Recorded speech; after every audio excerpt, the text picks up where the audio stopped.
Hello, everyone. Most of the news about Ukraine today fall into the category of I told you so and keen eye for the obvious. Vladimir Putin is hosting his annual kind of a conference call with the nation. And no surprise there, he basically said that his goals in Ukraine haven't changed, meaning he wants to invade Ukraine unless Ukraine surrenders. And, that is a lie. And here's why. So when the Soviet Union fell apart, and I was there, I saw it, the agreement was basically, we don't touch you, you don't touch us. That was the summary of it. Since then, Russia has violated pretty much every single agreement it's made with every single former Soviet nation. So, assuming that if Ukraine were to capitulate and arrive at some type of armed truce with Russia, and Russia will abide by that, expecting that, given the history, it's not just ridiculous, it's just plain stupid. And incidentally, in case you're wondering if this is like this big spontaneous thing that Putin does, it is not. All of the callers are very carefully vetted. The whole thing is very carefully orchestrated. There's no protesters, no voices of dissent, no tricky questions, none of that. So, for all the world, the whole thing comes across is like this benevolent ruler of the nation is talking to his subjects and everybody's happy, which of course is bullshit. This article is in the Associated Press and it's talking about what is now called a Siberian battalion. While I applaud Russian people who flip sides, who actually retained their ability for critical thinking and were able to see Russia's invasion of Ukraine for what it was, an invasion, I want to ask them, what took you so long? This particular piece talks about one such person who basically understood what was actually going on and went to Ukraine and joined the fight against Russia. And again, I applaud the ones who actually did it, but it is just a tiny fraction. That is my biggest concern. How few Russian people are willing to see the truth. How few Russian people are actually calling this an invasion, a war. How many of them are still calling it a special military operation and are saying that they're not fighting Ukraine, they're fighting the US and NATO. And I've read the results of the polls.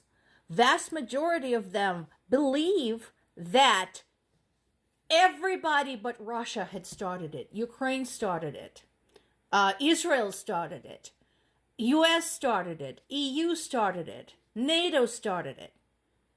There's literally less than 1% of Russians who believe or say they believe that Russia is guilty at all of anything.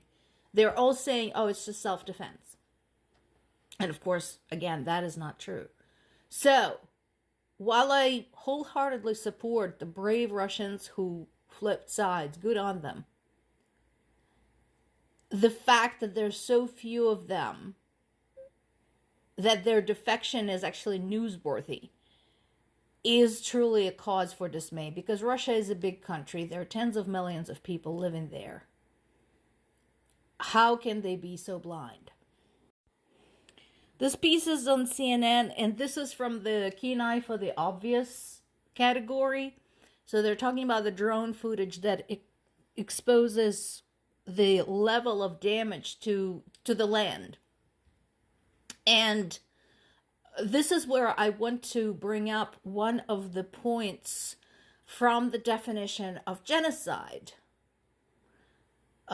This is the definition that is adopted by the International Criminal Court.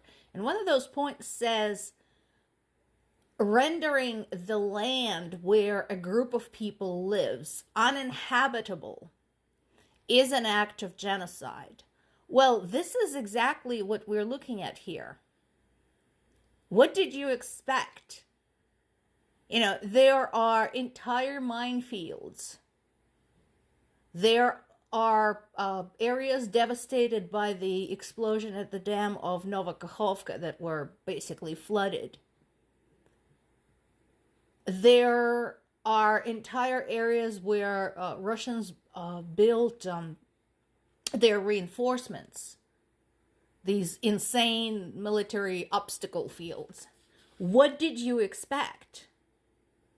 And still, the organizations who are supposed to be the watchdogs for that sort of thing are refusing to acknowledge that what is being done to Ukraine by Russia is in fact genocide, despite this and much of other evidence. And then there is this piece in Politico, and it basically summarizes very well everything that I have been telling you over the last almost 2 years, everything a lot of very smart people, much smarter than me, have been telling you over the last 2 years. It paints the world should Ukraine lose this war. And again, this article is addressed directly to people who are saying, why should we bother? This is not our fight. We should just stay out of it. The author describes very well and very eloquently the effect on the nations that are immediately neighboring Ukraine and Russia, what will happen to them.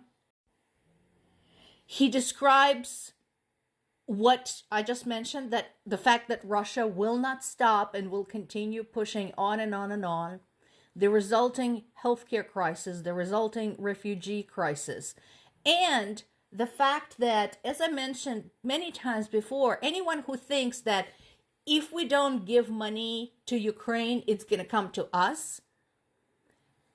So this person says, no, you're not going to see any of that money, because if Ukraine loses and Russia comes to EU's and NATO's doorstep, every single country involved will have to ramp up its military spending, and that's where the money is going to go. Finally, the author concludes with this statement: if you are a Western middle-class citizen who values the life you live, the cost of this change of organizing principle of the international system, of the tone and ideology of the world you live in, will be beyond imagination, and it will be very costly for many decades. This is the world if Ukraine loses.